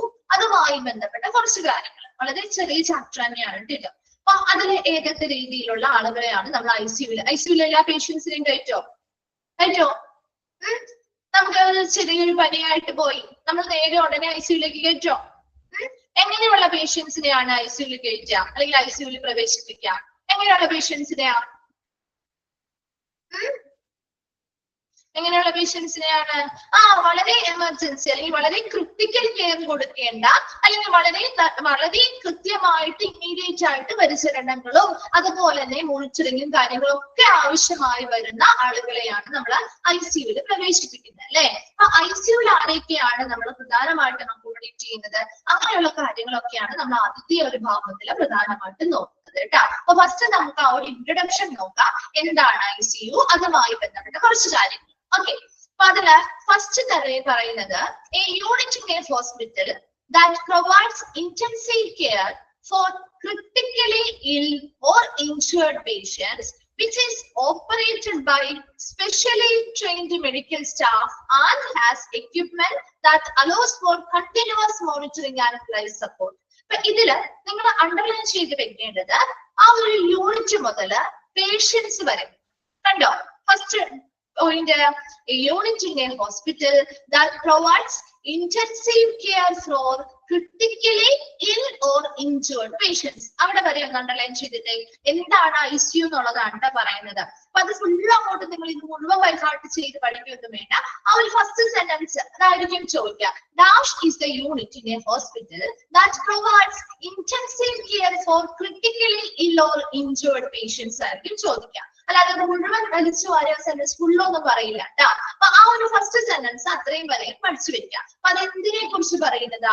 ICU അല്ലെങ്കിൽ ഇന്റൻസീവ് കെയർ ഉണ്ട്. അപ്പൊ ആ ഒരു ടേമിൽ തന്നെ ആ ഒരു ഇന്റൻസീവ് കെയർ എന്ന് പറയുന്നുണ്ട് അല്ലെ? തീവ്രമായിട്ടുള്ള പരിചരണം. ഇവിടെ എന്താണ്? ക്രിട്ടിക്കലി ഇൽ ഓർ ഇൻജേർഡ് പേഷ്യൻസ്, എന്തെങ്കിലും വളരെ ഗുരുതരമായിട്ടുള്ള അസുഖങ്ങളോ രോഗങ്ങളോ അല്ലെങ്കിൽ പരിക്കുകളോ ഒക്കെ ബാധിച്ചിട്ടുള്ള പേഷ്യൻസിന് ഒരു തീവ്ര പരിചരണം നൽകുന്ന ഹോസ്പിറ്റലിലെ ഒരു യൂണിറ്റ് അല്ലെങ്കിൽ വിഭാഗത്തെയാണ് നമ്മൾ ഇന്റൻസീവ് കെയർ യൂണിറ്റ് എന്ന് പറയുന്നത് അല്ലെങ്കിൽ ICU എന്ന് പറയുന്നത് അല്ലെ? Unit in A hospital that provides intensive care for critically ill or injured patients. വളരെ ഗുരുതരമായിട്ടുള്ള അസുഖങ്ങളോ പരിക്കുകളോ മൂലം വരുന്ന പേഷ്യൻസിന് വളരെ തീവ്രമായിട്ടുള്ള പരിചരണം നൽകുന്ന ഹോസ്പിറ്റലിലെ ഒരു യൂണിറ്റ് അല്ലെങ്കിൽ ഒരു വിഭാഗത്തെയാണ് നമ്മൾ ICU അല്ലെങ്കിൽ ഇന്റൻസീവ് കെയർ യൂണിറ്റ് എന്ന് പറയുന്നത്. ഇനി ICUവിന്റെ പ്രത്യേകതകളാണ് അടുത്തത് പറയുന്നത്. It is operated by specially trained medical staff അല്ലെ? ഒരു ICUവിൽ എപ്പോഴും വളരെ നല്ല രീതിയിലുള്ള പരിചരണം കൊടുക്കുന്നതിന് വേണ്ടിയിട്ട് തന്നെ വളരെ സ്പെസിഫിക്കലി വളരെ പ്രത്യേകമായിട്ട് പരിശീലനം ലഭിച്ച മെഡിക്കൽ സ്റ്റാഫുകളെ ആയിരിക്കും നമ്മൾ അവിടെ നിയമിക്കുക. And has equipment that allows for continuous monitoring and life support, തുടർച്ചയായിട്ട് അവിടെ വരുന്ന ICUവിൽ പ്രവേശിപ്പിക്കുന്ന ഓരോ പേഷ്യൻസിനും തുടർച്ചയായി നിരീക്ഷിക്കുന്നതിനും അവർക്ക് ആവശ്യമായ ലൈഫ് സപ്പോർട്ട് കൊടുക്കുന്നതിനും വേണ്ടിയിട്ടുള്ള എക്യുപ്മെന്റുകൾ അല്ലെങ്കിൽ ഉപകരണങ്ങളെല്ലാം സജ്ജമാക്കിയിട്ടുള്ള ഒരു യൂണിറ്റ് തന്നെയായിരിക്കും ICU എന്ന് പറയുന്നത്. അപ്പൊ രണ്ട് കാര്യങ്ങളാണ് ഫസ്റ്റ് പോയിന്റിൽ പറഞ്ഞത്. ICU എന്ന് പറഞ്ഞാൽ എന്താണ്? ഒരു ഹോസ്പിറ്റലിലെ ഒരു വിഭാഗം അല്ലെങ്കിൽ ഒരു യൂണിറ്റ് ആണ്. എന്തിനു വേണ്ടിയിട്ടുള്ള യൂണിറ്റ് ആണ്? ക്രിട്ടിക്കലി ഇൽ ഓർ ഇഞ്ചേർഡ് പേഷ്യൻസ്, വളരെ ഗുരുതരമായിട്ടുള്ള അസുഖങ്ങളോ പരിക്കുകളോ ബാധിച്ച പേഷ്യൻസിന് ഇന്റൻസീവ് കെയർ അല്ലെങ്കിൽ തീവ്രമായിട്ടുള്ള ഒരു പരിചരണം നൽകുന്നതിന് വേണ്ടിയിട്ടുള്ള ഹോസ്പിറ്റലിലെ ഒരു വിഭാഗമാണ് ICU. രണ്ടാമത് എന്താ പറയുന്നത്? ഒരു ICU പ്രവർത്തിപ്പിക്കുന്നത് അല്ലെങ്കിൽ പ്രവർത്തിക്കുന്നത് ആരിലൂടെയാണ്? വളരെ പ്രത്യേകമായിട്ടുള്ള പരിശീലനങ്ങൾ ലഭിച്ച മെഡിക്കൽ സ്റ്റാഫുകൾ ഉണ്ടായിരിക്കും. അതോടൊപ്പം തന്നെ ICUവിൽ പ്രവേശിപ്പിച്ച ഓരോ പേഷ്യൻസിന്റെയും അവസ്ഥ അല്ലെങ്കിൽ കണ്ടീഷൻ എങ്ങനെയാണെന്ന് കൃത്യമായിട്ട് കണ്ടിന്യൂസ് ആയിട്ട് തുടർച്ചയായിട്ട് നിരീക്ഷിക്കുന്നതിനും അവർക്ക് ആവശ്യമായ ലൈഫ് സപ്പോർട്ട് കൊടുക്കുന്നതിനും വേണ്ടിയിട്ടുള്ള ഓരോ ഉപകരണങ്ങളും സജ്ജമാക്കിയിട്ടും ഉണ്ടായിരിക്കും. ക്ലിയർ ആണോ? സച്ച് പോയിന്റ് അത് ഇമ്പോർട്ടന്റ് ആണ്, അതൊന്ന് നോക്കണം കേട്ടോ. Then patients may be, second point ആണ് കേട്ടോ, patients may be referred either directly from emergency department or from a ward if their condition rapidly or immediately after surgery if the surgery is very invasive and the patient is at high risk of complication. അപ്പൊ നമ്മളൊരു പേഷ്യന്റിനെ കൊണ്ടുപോകുമ്പോൾ തന്നെ ഉടനെ ICUലേക്ക് കയറ്റിയാണ് അല്ലെ. അത് നമുക്ക് എങ്ങനെയാ? ഒരു എമർജൻസി ഡിപ്പാർട്ട്മെന്റിലേക്കാണ് നമ്മൾ ഒരു വളരെ ഗുരുതരമായിട്ടുള്ള ഒരു പേഷ്യന്റ് ആണെങ്കിൽ പോലും നമ്മൾ ആദ്യം ആ പേഷ്യന്റിനെ എങ്ങോട്ടാ കൊണ്ടുപോവാ? എമർജൻസി ഡിപ്പാർട്ട്മെന്റിലേക്കല്ലേ കൊണ്ടുപോകുന്നേ അല്ലെ? കാഷ്വാലിറ്റി അല്ലെങ്കിൽ എമർജൻസി ഡിപ്പാർട്ട്മെന്റിലേക്കല്ലേ കൊണ്ടുപോവാ? ആണോ? അതെ. അപ്പൊ നമ്മൾ ആ ഒരു കാഷ്വാലിറ്റി അല്ലെങ്കിൽ എമർജൻസി ഡിപ്പാർട്ട്മെന്റിൽ എത്തുമ്പോൾ തന്നെ ഇവരുടെ കണ്ടീഷൻ എത്രയും ക്രിട്ടിക്കൽ ആണെന്ന് അവർക്ക് അവിടുത്തെ ഡോക്ടേഴ്സിന് മനസ്സിലായാൽ അവരവിടെ ഉടനെ അവരെ ഇങ്ങോട്ട് ഷിഫ്റ്റ് ചെയ്യും, ICUവിലേക്ക് ഷിഫ്റ്റ് ചെയ്യും. ശരിയല്ലേ? അപ്പൊ പേഷ്യൻസിനെ റെഫർ ചെയ്തിട്ടാണ്, അതായത് ഒരു സ്ഥലത്ത് നിന്ന് റെഫർ ചെയ്ത് നേരിട്ട് അങ്ങോട്ട് ICUവിൽ കൊണ്ടുവരല്ല ചെയ്യുന്നത്, മറിച്ച് patients may be referred either directly from ഒരു എമർജൻസി ഡിപ്പാർട്ട്മെന്റിൽ വന്ന പേഷ്യൻസിനെ നേരിട്ട് ICUവിലേക്ക് പ്രവേശിപ്പിക്കാറുണ്ട്. രണ്ടാമത്തെ കാര്യം, ഫ്രം എ വാർഡ്, ഒരു വാർഡില് ട്രീറ്റ്മെന്റ് എടുത്തുകൊണ്ടിരിക്കുന്ന പേഷ്യന്റ് ആയിരിക്കും. അപ്പൊ അവർക്ക് ചിലപ്പോൾ പെട്ടെന്ന് അവരുടെ കണ്ടീഷൻ എന്ത് ചെയ്യാം? വഷളാവാം. വളരെ പെട്ടെന്ന് ചിലപ്പോൾ അവരുടെ ബ്രീതിങ് ഡിഫിക്കൽട്ടി തോന്നാം, അല്ലെങ്കിൽ മറ്റെന്തെങ്കിലും ബുദ്ധിമുട്ടുകളോ കാര്യങ്ങളോ പെട്ടെന്ന് ഉണ്ടാവുമ്പോൾ അവരെയും നമ്മൾ ഉടനെ ഇങ്ങോട്ട് ഷിഫ്റ്റ് ചെയ്യും. എങ്ങോട്ടാ ഷിഫ്റ്റ് ചെയ്യുന്നേ? ICUവിലേക്ക് മാറ്റും അല്ലെ? അതല്ല എങ്കിൽ ഇമ്മീഡിയറ്റ്ലി ആഫ്റ്റർ സർജറി എന്തെങ്കിലുമൊക്കെ ശസ്ത്രക്രിയകള്, പ്രധാനമായിട്ടും വളരെ വലിയ രീതിയിൽ മുറിവുകൾ ഉണ്ടാകും. അതായത് സർജറി ഈസ് വെരി ഇൻവേഴ്സീവ്, വലിയ രീതിയിൽ മുറിവുകൾ ഉണ്ടാക്കുന്ന അല്ലെങ്കിൽ വളരെ ഡീപ്പായിട്ടുള്ള മുറിവുകൾ ഉണ്ടാക്കിയിട്ടുള്ള സർജറികളൊക്കെ ചെയ്തിട്ടുണ്ടെങ്കിൽ, അതായത് patients is at high risk of complication, ഭയങ്കര അപകട സാധ്യത അല്ലെങ്കിൽ ആ ഒരു അപകട സാധ്യത വളരെ കൂടുതലായിട്ടുള്ള പേഷ്യൻസ് ആണ്, വലിയ മേജർ സർജറികളാണ് അവർക്ക് ചെയ്തിട്ടുള്ളതെങ്കിൽ അവർക്ക് ആ ഒരു കോംപ്ലിക്കേഷൻ അല്ലെങ്കിൽ ആ റിസ്ക് ഒക്കെ കുറയ്ക്കാൻ വേണ്ടി 1-2 ദിവസം അവരെ എന്ത് ചെയ്യാറുണ്ട്? ICUവിൽ തന്നെ ട്രീറ്റ്മെന്റ് അല്ലെങ്കിൽ കെയർ കൊടുക്കാൻ വേണ്ടിയിട്ട് കൃത്യമായ മോണിറ്ററിങ്ങിന് വേണ്ടിയിട്ടൊക്കെ നമ്മൾ എന്ത് ചെയ്യാറുണ്ട്? ഷിഫ്റ്റ് ചെയ്യാറുണ്ട്. അങ്ങനെ പല സ്ഥലങ്ങളിൽ റെഫർ ചെയ്തിട്ടാണ് ഒരു ICUവിലേക്ക് ഒരു പേഷ്യന്റ് വരുന്നത്. അല്ലാതെ നമ്മൾ കൊണ്ടുപോകുമ്പോൾ തന്നെ ഉടനെ നമ്മൾ ICUവിലേക്ക് കയറ്റുമല്ല ചെയ്യുന്നത് പേഷ്യൻസിനെ. ആദ്യം വരുന്ന പേഷ്യൻസിനെ എന്ത് ചെയ്യും? ഒരു എമർജൻസി ഡിപ്പാർട്ട്മെന്റിലേക്കാണ് നമ്മൾ സ്വാഭാവികമായിട്ടും സാധാരണ എന്തെങ്കിലും ബുദ്ധിമുട്ടുകളോട് കൂടി അല്ലെങ്കിൽ ഗുരുതരമായിട്ടുള്ള പരിക്കുകൾ ഏറ്റൊരു ഹോസ്പിറ്റൽ കുട്ടികളെ എന്താണ് പേഷ്യൻസിനെയാണ് കൊണ്ടുവരുന്നതെങ്കിൽ നമ്മൾ നേരെ വരുന്നത് ഇങ്ങോട്ടാണ്, കാഷ്വാലിറ്റി അല്ലെങ്കിൽ എമർജൻസി ഡിപ്പാർട്ട്മെന്റിലേക്കാണ്. അവിടെ ചെന്ന് അവിടുത്തെ ഡോക്ടേഴ്സ് പരിശോധിക്കുമ്പോൾ മനസ്സിലാവും ഇത് ഈ ഒരു ഡിപ്പാർട്ട്മെന്റിൽ കൈകാര്യം ചെയ്യാൻ പറ്റില്ല, ഇവരെ ഓൾറെഡി നമുക്ക് ICUവിലേക്ക് തീവ്രപരിചരണം കൊടുക്കേണ്ടിടത്തേക്ക് മാറ്റണമെന്നുണ്ടെങ്കിൽ അവിടുന്ന് റെഫർ ചെയ്ത് നമ്മൾ നേരെ ICUവിലേക്ക് അവരെ ഷിഫ്റ്റ് ചെയ്യും. രണ്ടാമത്തെ കാര്യം, വാർഡിൽ സാധാരണ ട്രീറ്റ്മെന്റ് എടുത്തുകൊണ്ടിരിക്കുന്ന പേഷ്യൻസ് ആയിരിക്കാം. അവരുടെ കണ്ടീഷൻ പെട്ടെന്ന് നോർമൽ ആയിട്ടുള്ള കണ്ടീഷനിൽ നിന്നും പെട്ടെന്ന് അവരുടെ അവസ്ഥയിൽ എന്തെങ്കിലും ബുദ്ധിമുട്ടുകളോ കാര്യങ്ങളോ വർദ്ധിക്കുകയാണെങ്കിൽ ഇമ്മീഡിയറ്റ് ആയിട്ട് നമ്മൾ അവരെ ICUവിലേക്ക് ഷിഫ്റ്റ് ചെയ്യാറുണ്ട്. മൂന്നാമത്തെ കാര്യം, വളരെ ഗുരുതരമായിട്ടുള്ള വളരെ മേജർ ആയിട്ടുള്ള എന്തെങ്കിലും വളരെ വലിയ രീതിയിൽ മുറിവുകൾ ഉണ്ടാവുന്ന ഒരു സർജറീസ് ഒക്കെ ചെയ്തതിനു ശേഷം പേഷ്യൻസിന്റെ അപകട സാധ്യത വളരെ കോംപ്ലിക്കേറ്റഡ് സർജറിയാണ്, അതുകൊണ്ട് തന്നെ അപകട സാധ്യതയും വളരെ കൂടുതലാണ്. അതുകൊണ്ട് അങ്ങനെ പേഷ്യൻസിന് ആ ഒരു റിസ്ക് ഒക്കെ കുറയ്ക്കാൻ വേണ്ടി നമ്മൾ കുറച്ച് ദിവസം ആ ഒരു സർജറി കഴിഞ്ഞ് ഇമ്മീഡിയറ്റ് ആയിട്ട് തന്നെ അവർ ഐസിയുലേക്ക് പ്രവേശിപ്പിക്കും. അതിനുശേഷം 1, 2, 3 ദിവസം അവരുടെ ആ ഒരു കെയറും കാര്യങ്ങളൊക്കെ കിട്ടിക്കഴിഞ്ഞ് അവരുടെ കണ്ടീഷൻ ബെറ്റർ ആവുന്നതിനനുസരിച്ചായിരിക്കും അവർ ഐസിയുവിൽ നമ്മൾ പുറത്തേക്ക് ഷിഫ്റ്റ് ചെയ്യുന്നത്. ഈ 3 കാരണങ്ങൾ, പ്രധാനമായിട്ടുള്ള 3 കാരണങ്ങളാണ് കേട്ടോ പറഞ്ഞത്. ഇങ്ങനെയുള്ള വ്യത്യസ്തമായ റീസൺസ് മൂലമാണ് റെഫർ ചെയ്തിട്ടാണ് ഒരു പേഷ്യന്റിനെ നമ്മൾ ഐസിയുവിലേക്ക് പ്രവേശിപ്പിക്കുന്നത്. ആ ഒരു ഇൻട്രൊഡക്ഷൻ ഭാഗം വേഗം ഒന്ന് വായിച്ചു നോക്കി.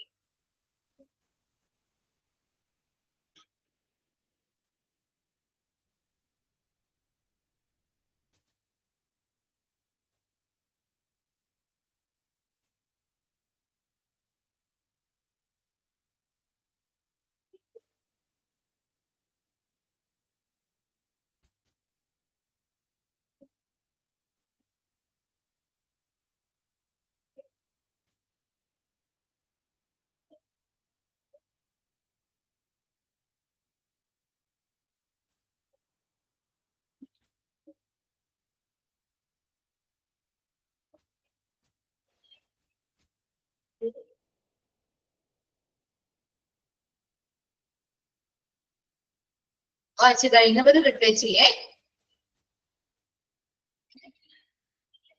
ഓക്കെ, ക്ലിയർ ആണോ? Next one, who are cared for in the ICU. ഐസിയുവില് ആർക്കൊക്കെയാണ് നമ്മൾ പരിചരണങ്ങൾ നൽകുന്നത് അതാണ് ഇനി പറയുന്നത് കേട്ടോ.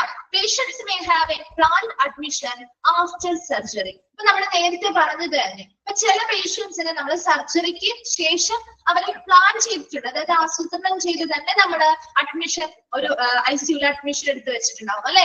നമ്മൾ പറഞ്ഞു വളരെ ഗുരുതരമായിട്ടുള്ള, വളരെ ഇൻവേസീവ് ആയിട്ടുള്ള, വളരെ വലിയ രീതിയിൽ മുറിവുണ്ടാകുന്ന, വളരെ കോംപ്ലിക്കേറ്റഡ് ആയിട്ടുള്ള സർജറി ഒക്കെയാണ് ചെയ്തതെങ്കിൽ അവർക്ക് കുറച്ച് ദിവസം കണ്ടിന്യൂസ് ആയിട്ടുള്ള നിരീക്ഷണങ്ങളും കാര്യങ്ങളും ഒക്കെ ആവശ്യമായി വരും. അപ്പൊ അതുകൊണ്ട് തന്നെ നമ്മൾ ആ ഒരു സർജറിക്ക് ശേഷം അവരെ പ്ലാൻ ചെയ്ത് തന്നെ നമ്മൾ ആ ഒരു ഐസിയുവിലേക്ക് അഡ്മിഷൻ എടുക്കാറുണ്ട്. അതൊന്നാമത്തെ കേസ്. ആ unexpected admission after an accident. ഒരു ആക്സിഡന്റോ കാര്യങ്ങളോ നടന്നാൽ നമുക്കത് പ്രതീക്ഷിക്കാത്ത സാധനമാണ് അല്ലെ. എല്ലാം പ്രതീക്ഷിച്ചാണ് ഒരു ആക്സിഡന്റ് ഒക്കെ വരുന്നത്? അല്ല, അപ്രതീക്ഷിതമാണ്. അങ്ങനെയുള്ള സമയത്ത് ഒരു ആക്സിഡന്റ്, വലിയ രീതിയിലുള്ള ആക്സിഡന്റോ കാര്യങ്ങളോ ഒക്കെ നടന്നിട്ടുണ്ടെങ്കിൽ നമ്മൾ അൺഎക്സ്പെക്ടഡ് ആയിട്ട് ആ ഒരു ഐസിയുവിലേക്കുള്ള അഡ്മിഷൻ വരും. അതുപോലെ തന്നെ admitted due to sudden and critical worsening of their health. അതുപോലെ അവിടെ ട്രീറ്റ്മെന്റ് എടുക്കുന്ന ഏതെങ്കിലും പേഷ്യൻസിന്റെ കണ്ടീഷനുകൾ പെട്ടെന്ന് വളരെ ഗുരുതരമായിട്ട് വഷളാവുകയാണെങ്കിൽ അവരെയും നമ്മൾ ആ ഒരു ഐസിയുവിലേക്ക് admitted ആക്കാറുണ്ട്. Then some hospital ICU specialize in providing care for particular health conditions or injuries that include.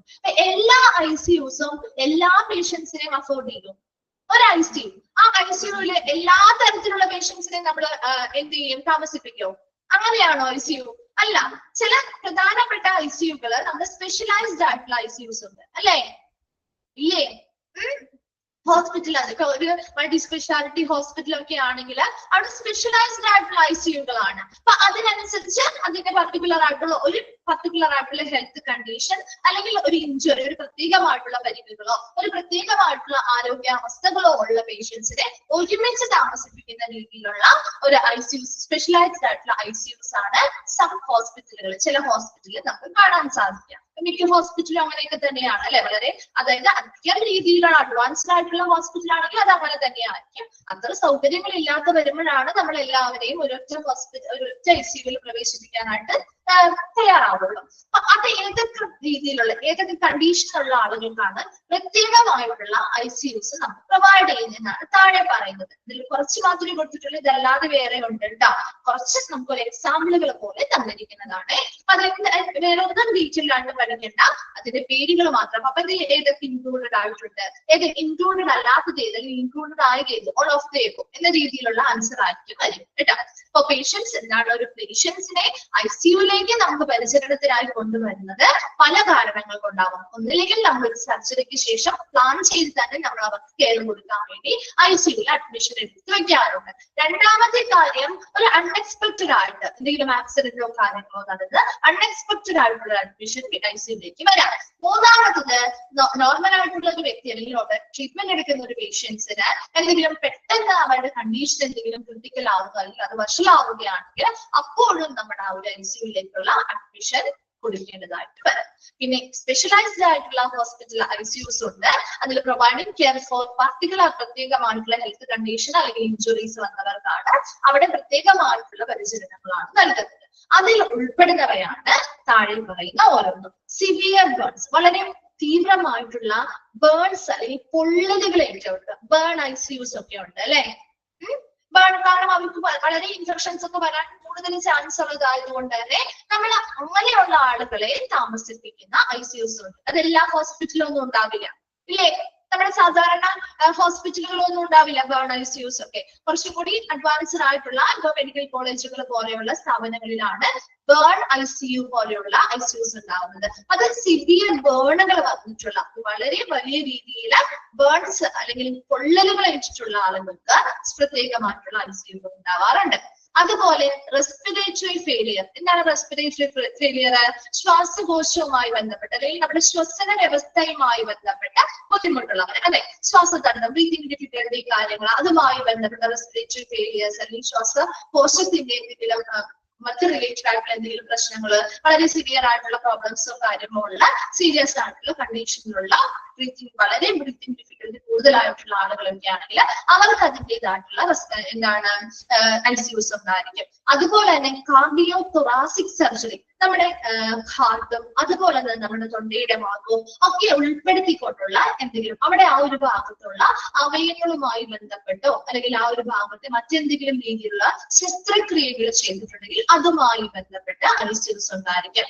അതുപോലെ കോംപ്ലക്സ് സ്പൈനൽ സർജറി, നമ്മുടെ സ്പൈനൽ കോഡ് അല്ലെങ്കിൽ നമ്മുടെ എന്താണ് ബ്രെയിനുമായിട്ട് ബന്ധപ്പെട്ടോ ഒക്കെ എന്തെങ്കിലും സർജറികളൊക്കെ ചെയ്തിട്ടുണ്ടെങ്കിൽ അതിനു വേണ്ടി സ്പെഷ്യലൈസ്ഡ് ആയിട്ടുള്ള കെയർ കൊടുക്കുന്നതിന് വേണ്ടി സ്പെഷ്യൽ ആയിട്ടുള്ള ICUs ഉണ്ടായിരിക്കും. ദെൻ മേജർ ട്രോമ, വലിയ രീതിയിലുള്ള ആഘാതങ്ങൾ ഏറ്റവര്, ഇപ്പൊ വലിയ രീതിയിലുള്ള വീഴ്ചകൾ വന്നവരാവാം, അല്ലെങ്കിൽ ഇപ്പൊ വാഹനങ്ങൾ തമ്മിൽ കൂട്ടിയിടിച്ചിട്ടുണ്ടാവുന്ന അപകടങ്ങളാവാം. അപ്പൊ അങ്ങനെ എന്തെങ്കിലും വലിയ രീതിയിലുള്ള ആഘാതങ്ങൾ സംഭവിച്ച ആളുകൾക്ക് അവരുടേതായിട്ടുള്ള ICUs ഉണ്ടാവും. ഓർഗൻ ട്രാൻസ്പ്ലാന്റേഷൻസ്, അവയവ മാറ്റവരുത്തൽ ശസ്ത്രക്രിയകൾ ചെയ്തിട്ടുള്ളവർക്ക് അവരുടേതായിട്ടുള്ള ICUs കൊടുക്കാറുണ്ട്. സെപ്സിസ്, എന്താണ് സെപ്സിസ് എന്ന് പറഞ്ഞാൽ അണുബാധകൾ ഉണ്ടാവുന്നതുമായി ബന്ധപ്പെട്ട ഇപ്പൊ വലിയ രീതിയിലുള്ള അണുബാധകളൊക്കെ ഉണ്ടായിട്ടുള്ളവരാണെങ്കിൽ അവർക്ക് അതിൻ്റെതായ പരിചരണങ്ങളും കൃത്യമായിട്ടുള്ള നിരീക്ഷണങ്ങൾക്കും വേണ്ടിയിട്ട് അതിൻ്റെതായ ICUs ഉണ്ടാവും. ലാസ്റ്റ് വണ്ണാണ് കാർഡിയാക് അറസ്റ്റ്, നമ്മുടെ ഹൃദയാഘാതം അല്ലെങ്കിൽ ഹൃദയസ്തംഭനം പോലെയുള്ള ഹാർട്ട് റിലേറ്റഡ് ആയിട്ടുള്ള എന്തെങ്കിലും പ്രോബ്ലംസോ കാര്യങ്ങളോ വരുന്നവർക്ക് ട്രീറ്റ്മെന്റുകൾ കൊടുക്കാനും കൃത്യമായ കെയർ കൊടുക്കുന്നതിനൊക്കെ വേണ്ടിയിട്ടുള്ള കാർഡിയാക് അറസ്റ്റുമായി ബന്ധപ്പെട്ടൊക്കെ നമ്മൾ ICUs പ്രൊവൈഡ് ചെയ്യാറുണ്ട്. ഇതെല്ലാം സ്പെഷ്യൽ ഹോസ്പിറ്റലിലെ എല്ലാ ഹോസ്പിറ്റലും ഉണ്ടാവണമെന്നില്ല കേട്ടോ. ചില ഹോസ്പിറ്റലിൽ സ്പെഷ്യലൈസ്ഡ് ആയിട്ടുള്ള ICUs പ്രൊവൈഡ് ചെയ്യാറുണ്ട്. അതിനനുസരിച്ച് പർട്ടിക്കുലർ ആയിട്ടുള്ള ഹെൽത്ത് കണ്ടീഷനോ അല്ലെങ്കിൽ ഇഞ്ചുറിയോ വരുന്നവർക്ക് അവർക്ക് അതിനനുസരിച്ചുള്ള ഹോസ്പിറ്റലുകൾ സ്പെഷ്യലൈസ്ഡ് ആയിട്ടുള്ള ICUs കൊടുക്കാറുണ്ട്. അത് എല്ലാ ഹോസ്പിറ്റലും ഉണ്ടാവണമെന്ന് നിർബന്ധമില്ല. ചില ഹോസ്പിറ്റൽ കുറച്ചുകൂടി അഡ്വാൻസ്ഡ് ആയിട്ടുള്ള ഹോസ്പിറ്റലായിരിക്കും ഇങ്ങനെയുള്ള ഓരോന്നിനും സ്പെഷ്യൽ ആയിട്ടുള്ള ICUs ഉണ്ടാവുക. അല്ലെങ്കിൽ നമുക്ക് കോമൺ ആയിട്ട് സാധാരണ ഒരു ICU തന്നെയാണ്.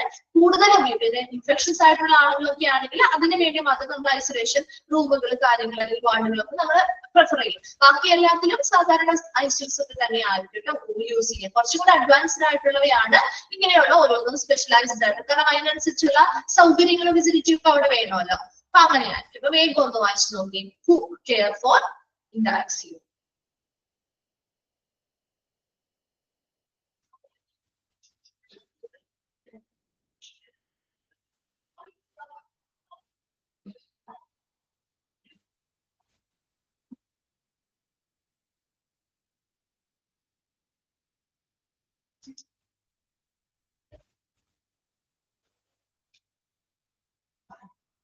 ഇത് ഇൻക്ലൂഡഡ് ആയത് ഇത് എന്ന രീതിയിലൊക്കെ ചോദിക്കുള്ളൂ കേട്ടോ.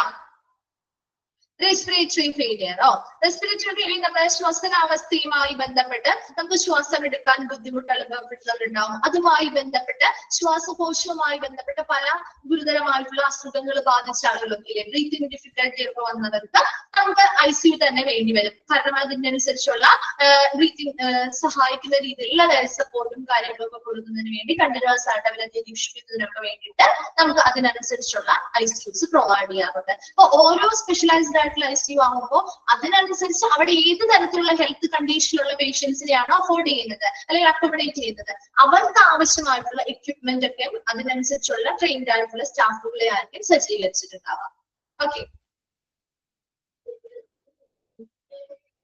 കാർഡിയോതൊറാസിക്. കാർഡിയോതൊറാസിക് എന്ന് പറഞ്ഞാൽ നമ്മുടെ തൊണ്ടയുടെ ഭാഗം, അതുപോലെ നമ്മുടെ ചെസ്റ്റിന്റെ ഭാഗം, ഈ ഭാഗങ്ങളിൽ വരുന്ന സർജറികളിലെ അവിടെയാണ് ഉദ്ദേശിക്കുന്നത്. ആ ഭാഗത്ത് വരുന്ന കാർഡിയോതൊറാസിക് സർജറികൾ, നമ്മുടെ ഹാർട്ട്, അതുപോലെ തന്നെ നമ്മുടെ തൈറോയ്ഡ് ഗ്ലാൻഡ്, അങ്ങനെയൊക്കെയുള്ള ഭാഗങ്ങളിലെ നമ്മുടെ തൊണ്ടയുടെ ഭാഗത്ത് വരുന്നതും ഹാർട്ടിന്റെ ഭാഗത്ത് വരുന്നതും ചെസ്റ്റിന്റെ ഭാഗത്ത് വരുന്നതുമായിട്ടുള്ള എല്ലാ സർജറികളുടെയും ശേഷം, സർജറിക്ക് ശേഷം നമുക്ക് ആ ഒരു പേഷ്യൻസിനെ കൃത്യമായിട്ടുള്ള മോണിറ്ററിങ്ങോ അതുപോലെ തന്നെ കൃത്യമായിട്ടുള്ള കെയറും കൊടുക്കുന്നതിന് വേണ്ടിയിട്ട് താമസിപ്പിക്കുന്ന സ്ഥലം. സെപ്സിസ് എന്ന് പറഞ്ഞാൽ അണുബാധകൾ ഉണ്ടാകുന്ന ആളുകളിൽ ഇപ്പൊ വലിയ രീതിയിൽ ഇപ്പൊ ബ്ലഡിലോ അല്ലെങ്കിൽ മറ്റേതെങ്കിലും വലിയ രീതിയിൽ അണുബാധകൾ ഉണ്ടാകുന്ന ആളുകളിൽ, അപ്പൊ അങ്ങനെയുള്ള ആളുകളെ മറ്റ് ICUവിൽ പ്രവേശിപ്പിച്ച് എന്ത് പറ്റും, ഈ ഇൻഫെക്ഷൻസ് മറ്റുള്ളവരിലേക്ക് പകരുമല്ലോ. അപ്പൊ അതുകൊണ്ട് തന്നെ നമുക്ക് അതിൻ്റെതായിട്ടുള്ള അണുബാധകളുള്ള ഇൻഫെക്ഷൻസ് ഉള്ള ആളുകളെ അത് അവരുടെ ICU എന്ന് പറയുന്നത് അവ ന്യൂമോണിയ ആവാം, അല്ലെങ്കിൽ മറ്റെന്തെങ്കിലും വലിയ രീതിയിലുള്ള എന്തെങ്കിലും എന്ത് അണുബാധയാണെങ്കിൽ പോലും അവർക്ക് അതിൻ്റെതായിട്ടുള്ള സെപ്സിസുമായി ബന്ധപ്പെട്ടുള്ള നമ്മുടെ ഈ ICUs എന്ന് പറയുമ്പോൾ പ്രധാനമായിട്ട് അത് ഈ പറഞ്ഞുകൊണ്ട് ഐസൊലേഷൻ വാർഡുകളൊക്കെ പോലെയായിരിക്കും. അതായത് ഓരോരുത്തരെയും സെപ്പറേറ്റ് ആയിട്ട് തന്നെ നമ്മൾ പരിഗണിച്ച് മറ്റുള്ളവരുമായിട്ട് കോണ്ടാക്ട് ഒക്കെ വളരെയധികം കുറച്ച് ആ അണുബാധകൾ സ്പ്രെഡ് ആവുന്നതിനെ തടയുന്നതിന് വേണ്ടിയിട്ടുള്ള രീതിയിലുള്ള കാര്യം.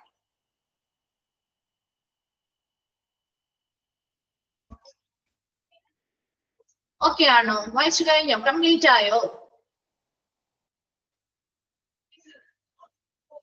ഓക്കെ, അപ്പോ കഴിഞ്ഞ ക്ലാസ്സിന്റെ നോട്ട്സ് അല്ലേ ചോദിച്ചത്?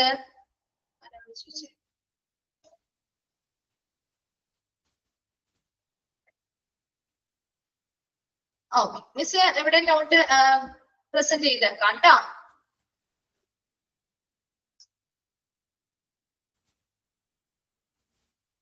ഓരോ ഏരിയയും കംപ്ലീറ്റ് ആകുമ്പോ എന്ന് പറയണേ, അപ്പൊ സ്ക്രോൾ ചെയ്ത് തരാം.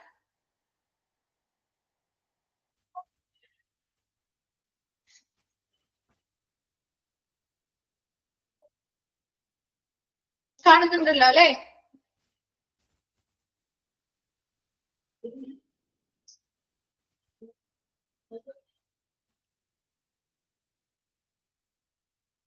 ടെക്സ്റ്റ് ഇല്ലാത്തവരൊക്കെ നോട്ട് ചെയ്ത് വെക്കണമെങ്കിൽ ചെയ്യാം കേട്ടോ. ഓക്കെ,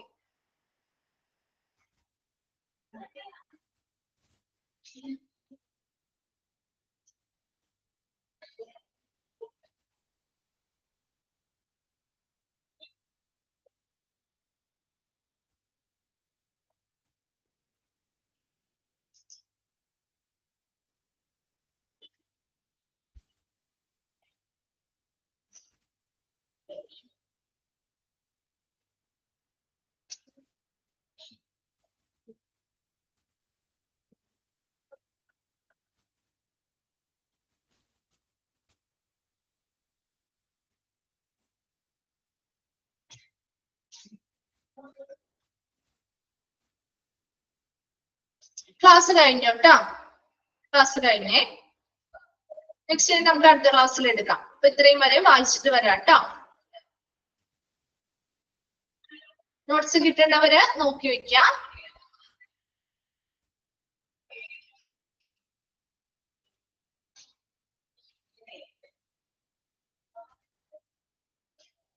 എന്താണ് സൂരജ് ചോദിച്ചത്? ക്ലാസ് റെക്കോർഡ് ഉണ്ട്, നെക്സ്റ്റ് ഡേ കിട്ടും കേട്ടോ. എല്ലാ ക്ലാസ്സും നമ്മൾ റെക്കോർഡഡ് ആയിരിക്കും. ഓക്കെ, അപ്പൊ മറ്റുള്ളവർക്ക് ലീവ് ചെയ്യണമെങ്കിൽ ലീവ് ചെയ്യാം കേട്ടോ.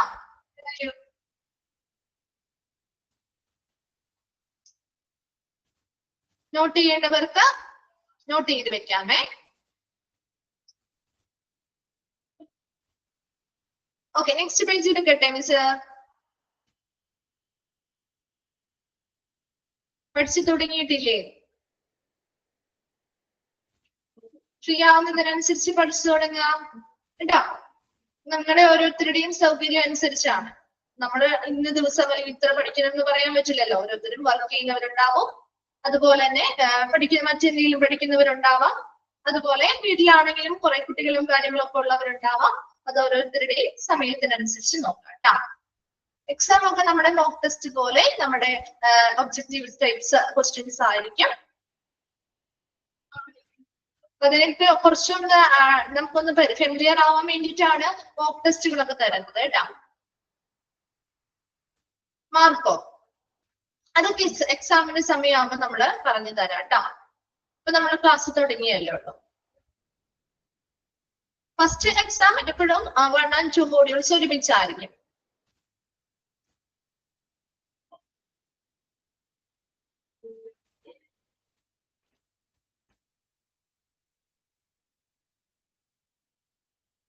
എക്സാം 1 and 2 മോഡ്യൂൾസ് കഴിയുന്നതിനനുസരിച്ചായിരിക്കും കേട്ടോ പറയാം.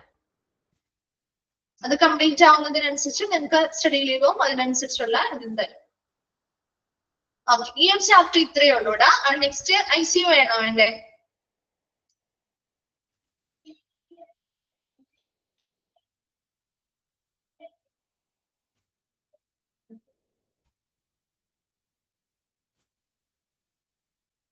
അതെടുത്തായിരുന്നു. ഓക്കെ, അപ്പൊ അത്രയേ ഉള്ളൂ കേട്ടോ. അത് അത്രയേ ഉള്ളൂ കേട്ടോ. ഓക്കെ, കംപ്ലീറ്റ് അല്ലേ? ക്ലിയർ അല്ലേ? ഓക്കെ, അപ്പൊ ശരി, താങ്ക് യു കേട്ടോ.